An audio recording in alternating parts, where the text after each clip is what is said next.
Grandma's Marathon is in just 2 days, and I need to go over my full review of my build and hopefully also give you some useful tips for any of your marathon blocks. Let's do it.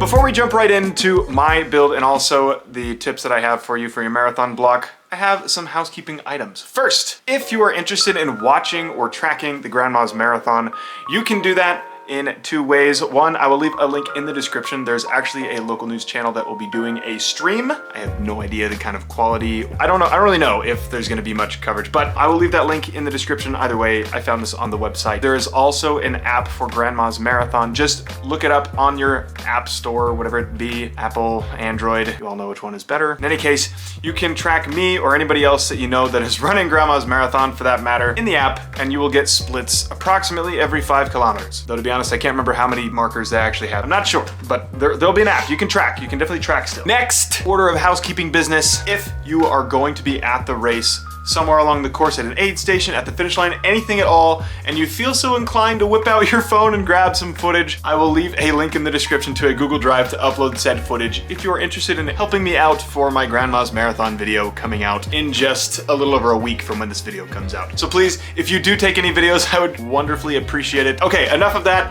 housekeeping out of the way. Let's dive into my marathon build and how things are looking going into this marathon. Did you cut? Did you get?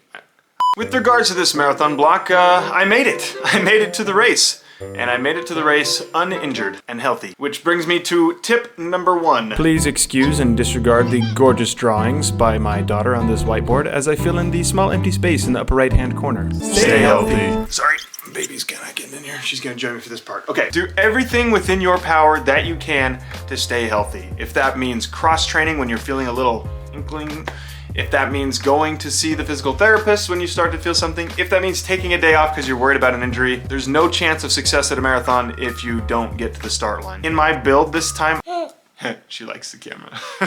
I did have a scare. I did get some Achilles and heel pain early on in the build, and I made sure to just quickly take time off the cross train to go see the physical therapist, and I took care of it as soon as I could, and I've been doing my physical therapy exercises for that injury this entire block, and it has paid off. Which leads me to tip number 2. Run as much as you can. But Michael, didn't you just say that you need to stay healthy? Won't running too much injure you? Well, it might, and frankly that is a risk that I am willing to take. I'm just kidding. Let me explain a little bit further. Don't actually run as much as you can. But what I mean is you want to be able to increase your mileage and the volume that you're running, most likely in your case, if you want to run faster in a marathon. So in my case, I was able to peak out hitting a few weeks up to 110 miles on this block.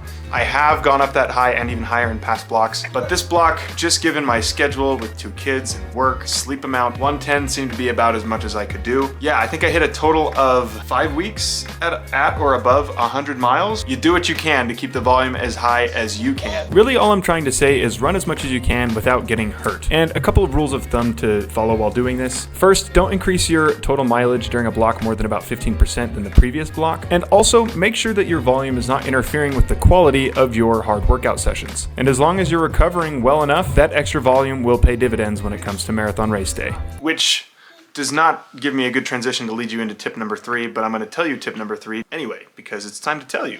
Tip number 3. Practice your marathon fueling in your training. This one is really important, and I mean it in a very literal and specific sense. I was grateful to be able to do several long runs over 20 miles in this block. In these long runs, these are key moments to practice your fueling. It is vitally important to get your fueling correct in the race, and you need to train your gut to be able to both hold down all of those calories and also train yourself in being able to drink while running and practice whichever fueling products that you actually like and can stomach. In this block, again, I had several long runs that worked well to practice my fueling. It's good to have either loops where you can set up bottles and gels to pick up along the way, or if you can, have somebody ride a bike along with you and handle your fueling throughout the long run. If you can do that at least a few times on your build, it will prepare you much better for your marathon. Which segues perfectly with absolutely no relevance to tip number 4. Find a training partner. Honestly, I really just don't want you to be lonely. I mean, it's really sad to be lonely, isn't it? And there are other great benefits as well. If you don't already have one, a training partner makes all the difference, both for accountability and also for pushing you to run hard in your training. Hard workout sessions, long runs, it's all really hard to do all by yourself, and I highly recommend you find someone who can join you for some of, if not all of, your training. It actually makes all the difference. Honestly, running is kind of terrible when you're just by yourself. And if I didn't have amazing friends, I don't know if I would have kept running. I'm gonna be honest. You know what they say?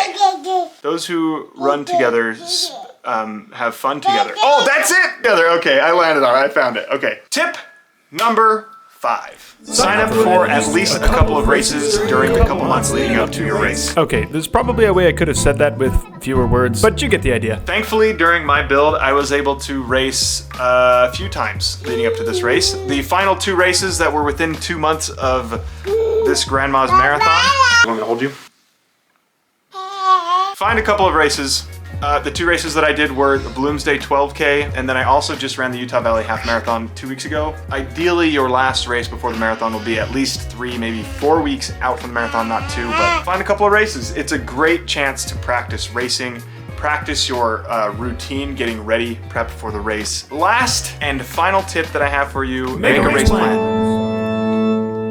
I'm sorry, I don't know exactly why I decided to make these so dramatic, but it's fun. It was fun. Sorry, what was I saying? I mean, it's that simple. Evaluate your build. Don't be ignorant to it and blindly trust that you're gonna run faster than you can, but also believe in yourself. You're going to feel better than you do in training on race day. Let's talk about my marathon build. Honestly, if I had to rate it between F and A, I'd give it like a solid B, maybe a B plus. I'll give it a B plus. Yeah, you know, I'll give it a B plus. Volume was pretty good. Injuries stayed at bay for the last 10 weeks. I do believe that I am in PR shape. I am absolutely going out to run a personal best. My confidence is running really high. I've had some fantastic key indicator workouts recently that have actually shown me that my fitness is really quite good. Michael, you can cut to the workout now. That's the only reason I came. Today, we got our classic pre-marathon workout. You know what, I said that and I actually have no idea. We'll see what Coach Isaac has for me today. Overall, feeling a little stiff, not gonna lie. But the fitness feels good, so I'm gonna carry that confidence through. Let's go. Let's go. You're a little stiff. Good. Hey. Go. You got this. Come on, Johnny. Just 1 minute here, almost there. Go. I feel good. That's a good session.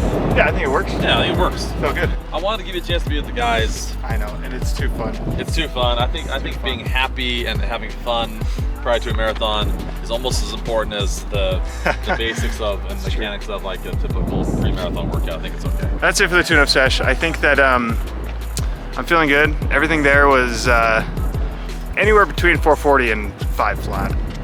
A little faster than I've gone historically before a marathon, but honestly, the confidence of being able to just get dragged through a 443, it felt so chill, so hopefully it's a good sign. Yeah. Hopefully it's a good sign. I think it means I'm in PR shape, so I'm gonna, we're gonna send it. Do it. That's right. Sendees. Sendees. Oh, thank you. Got him. Tune in this Saturday in just a couple of days. Let's see what I can do. My previous personal best is 2:15:20 back at CIM last year. Can I beat that? Can I get under 2:15? Can I get under 2:14? That's all I have for you. Let me know down in the comments if these tips helped you. Catch me in Grandma's Marathon this weekend. Tune in, follow along. I cannot wait to recap it all and show you how it goes. Subscribe to the channel if you have not. Leave a like, and I will see you in the next video.